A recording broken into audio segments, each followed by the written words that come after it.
دەستگای خێرخوازی بەخشین لە ئامادەکاریەکانی بۆ ئەنجامدانی قوربانی بەردەوامە. ئەمساڵ سەر ڕای قەیرانی دارایی، بەڵام خەڵکێکی زۆر متمانیان بەم دەستگا خێرخوازیە بەخشیوە و قوربانیەکانیان پێسپاردوون تا بەڕێکارێکی شەرعی و تەندروستی ئەنجامی بدەن. ئەمساڵ گەرم و گوڕێکی زیاتر هەبوو لە چاو ئەوەی کە بێموچەییە و قەیرانی دارایی هەیە، بەڵام لەخوا بەزیابێ خەڵکی هاتن بەدەم پرۆسەکەمانەوە.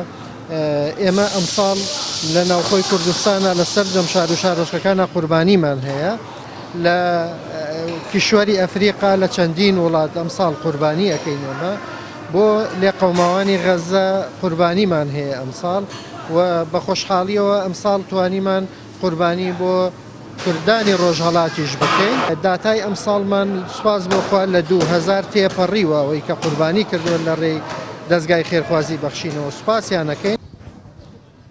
چەند مامۆستایەکی ئاینی سەردانی سەربڕخانەی سلێمانیان کرد بۆ لە نزیکەوە بینینی قوربانیەکانی بەخشین و دەڵێن قوربانیکردن لە ڕێگەی ئەم ڕێکخراوەوە جێگای دەستخۆشیە.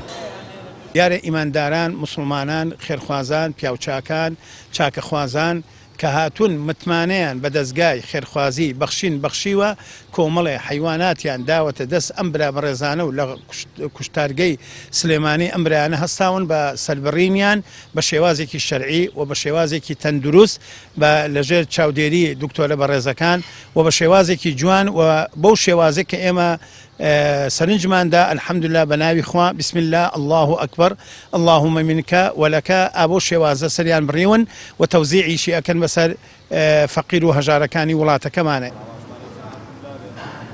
لە دووەم ڕۆژدا دەستگای خێرخوازی بەخشین گۆشتەکە ئامادە دەکات بۆ بەخشینەوەی بەسەر کەسانی هەژار و منداڵانی بێباوکدا. لە ڕۆژی یەکەما بۆ ئێستا سەربڕینەکانی بۆکرێ و لە شەوا لە بەڕادا ئاهێڵرێتەوە بۆ سبەینێ پشکەکان جیا ئەەکەینەوە، هەر پشکێک 2 کیلۆ لە 2 کیلۆ کەمتر نابێت، ینی پشکەکانی دەستگای بەخشین هەر پشکێک 2 کیلۆیە و پاشان بۆ ماڵە هەژارەکان و بۆ شوێنانی کە خۆمان دیاریمان کردووە کە پێشترا بە پێی دیراسەکردنێکی تایبەتمەند سەردانی ئەو شوێنانە ئەەکەین و گۆشتەکە بە سەریانە تەوزیعەکەین.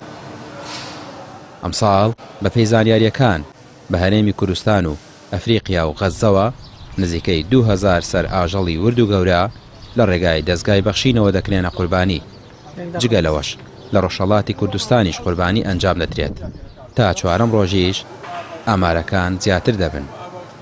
ڕامیار عوسمان، کەناڵی پێیام، سلێمانی.